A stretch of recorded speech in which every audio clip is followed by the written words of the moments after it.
just to remind you, especially people who are meditators or have been meditating for some time, a few years or many years,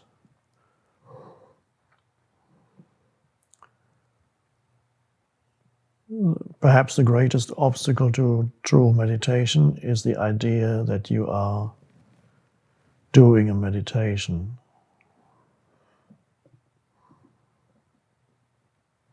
And as part of that idea, the belief or assumption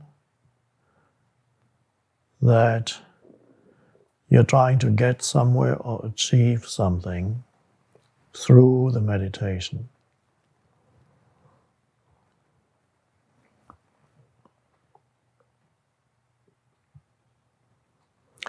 And so meditation becomes like the rest of your life. What you do is a means to an end. And the end is considered more important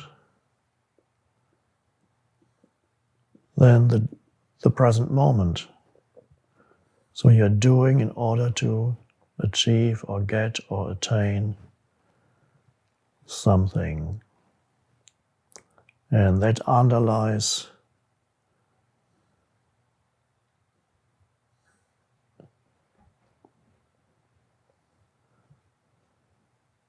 most people's meditation, that unconscious assumption.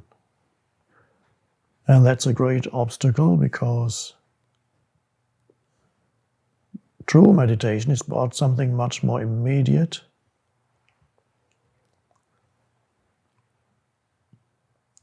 It's getting in touch with, we could say, being, which is prior to all doing.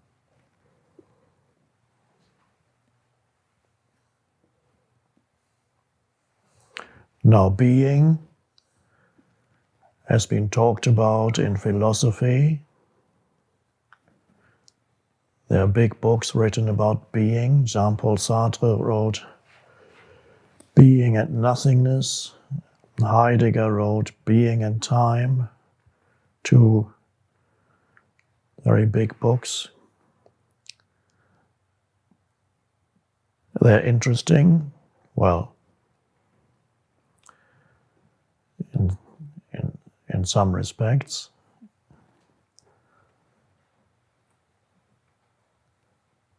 But they're still trying to reach being through doing.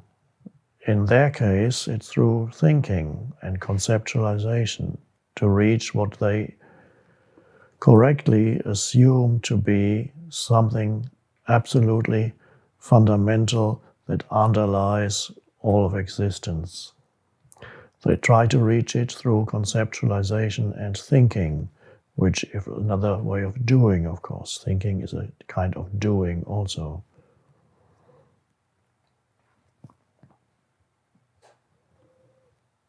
And they didn't quite realize, of course they were professional philosophers, so they couldn't stop thinking. Philosophy being the activity of thinking, at least in modern times. In very ancient times there was something else there that went beyond thinking. So true meditation is getting in touch with something deeper than any kind of doing, where you no longer try to achieve or attain anything, any point in the future, add anything to yourself as some kind of additional achievement or even realization. In fact, the belief that what you need is some kind of realization is the great obstacle to true realization.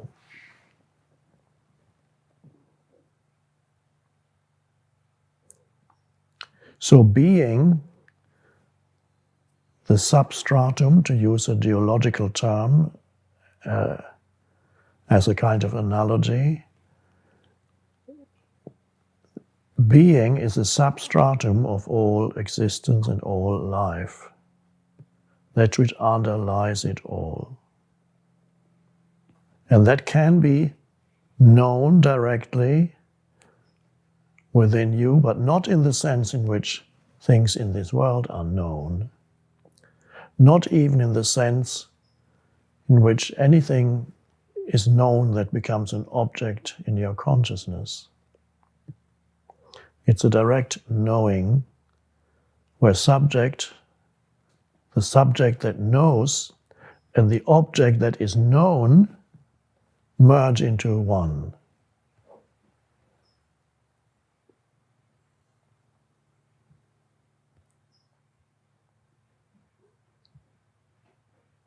Now, being or to be, sometimes people overlook that when you say I am, that is the first person singular of the verb to be. So, being can be sensed directly, again, I have to mention it, not as an object, but as object and subject in one, can be sensed directly if you realize the I am that underlies all of which arises in your life, all sense perceptions, all thinking, all emotions, feelings, that which makes it possible for sense perceptions to be there, thoughts to be there, emotions to be there. What is it that makes it possible for these things to arise and then to become your so-called life? Because that's your life consists of sense perceptions, thoughts, and emotions. I think that's about it. There's nothing else, is there? It's just a different combination of sense perceptions, thoughts, and emotions or feelings that make up individual people's lives. So a different combination of sense perceptions, this is what constitutes individuality, as we call it.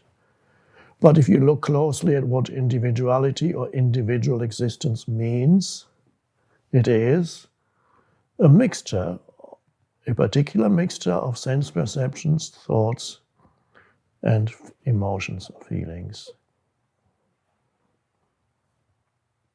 So then we can the common denominator in all individuality, so-called, is they're all different kinds of mixture, and there are billions of people on this planet, and with each one slightly different, or sometimes fundamentally different mixture of sense perceptions, thoughts, emotions.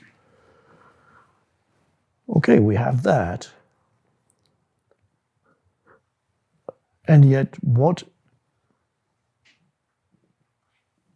makes it possible for these sense perceptions, thoughts, and emotions to arise and to become a person?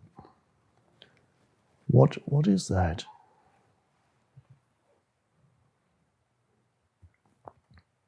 What is the light in which these are known?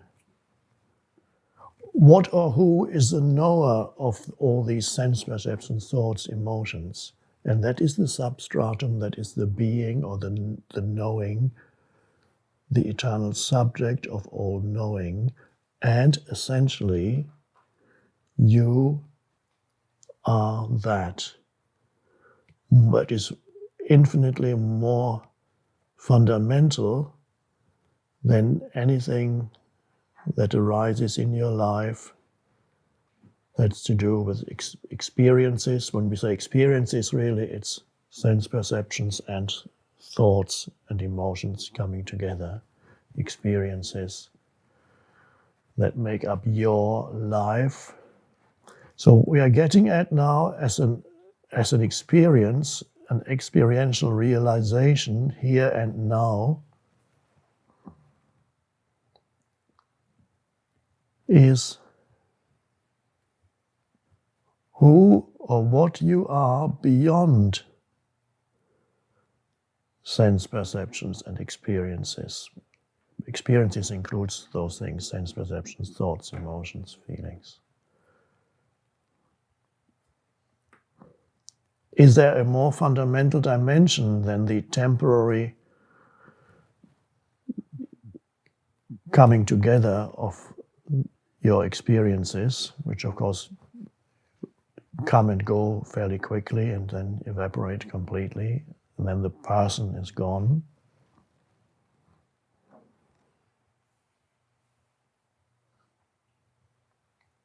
So the question is, who are you beyond those things? But don't look for an answer on any kind of conceptual level, but as a direct realization here and now, sensing in yourself that which makes all those things possible, your life experience, and that is the being that underlies it all.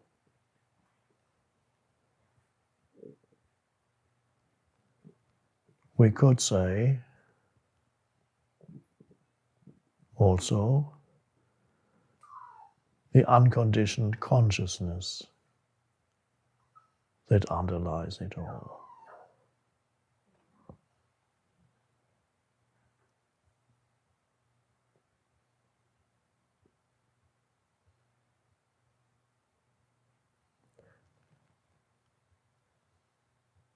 So you can access here the silent spaces in our meditation.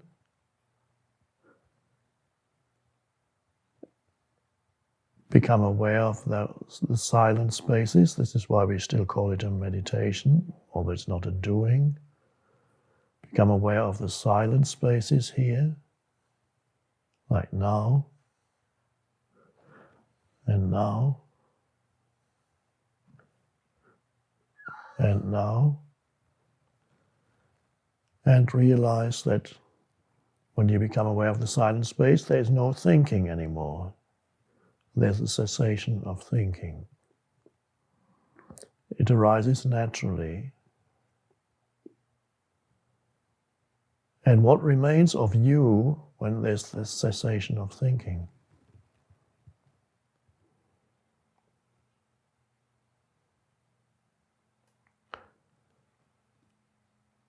And with that, the cessation of doing. All you know then, what is left, is there is a presence there. But it has no form or attributes. What remains is a silent presence in the background.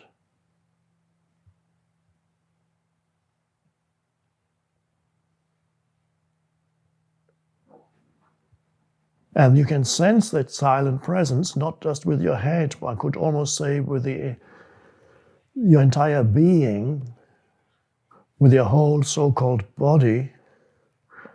You can sense the silent presence in the background. And the background, when can temporarily actually becomes the foreground. And you sense it not as something, but as yourself. That is why I say subject and object merge into one. The perceiving, it's not perception, the knowing subject and that which is known are one.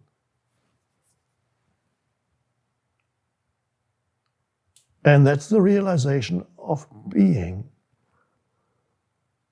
And you don't need to read 500 pages or whatever of Sartre's Being and Nothingness or Heidegger's Being and Time. Oh, that's a relief.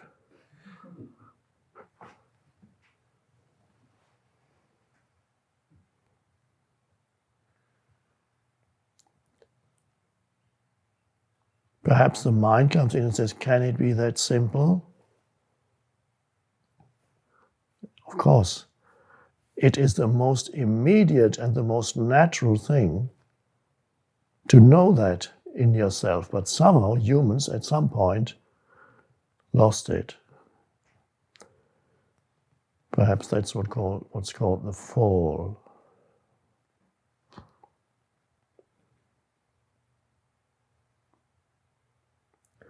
And humans are now regaining it, here and now.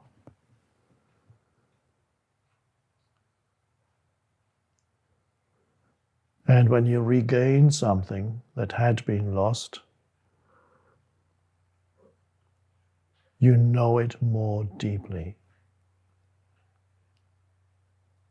So what was before a natural connectedness with being, perhaps many thousands of years ago,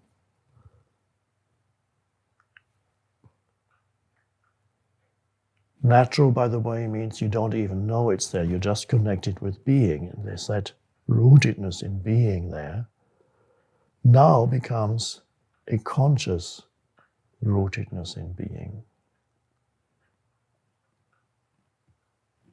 And that's the next step in the evolution. Could also be called the awakening.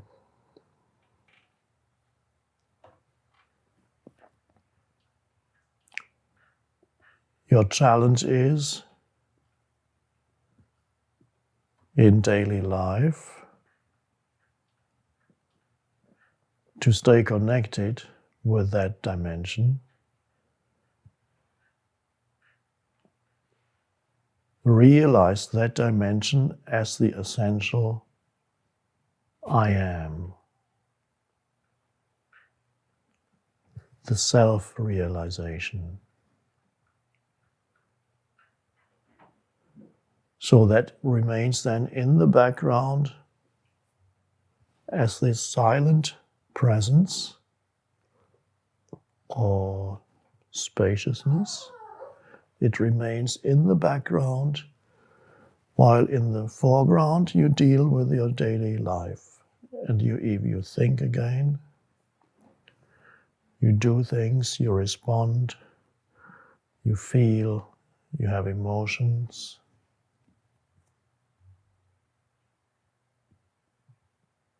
But now there's a fundamental difference.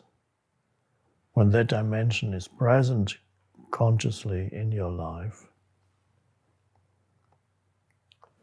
that which happens in the foreground of your life, which is thinking and doing and experiencing,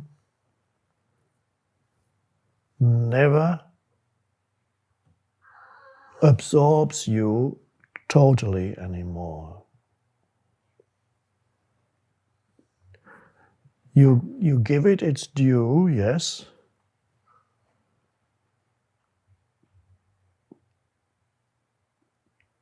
but it does not take up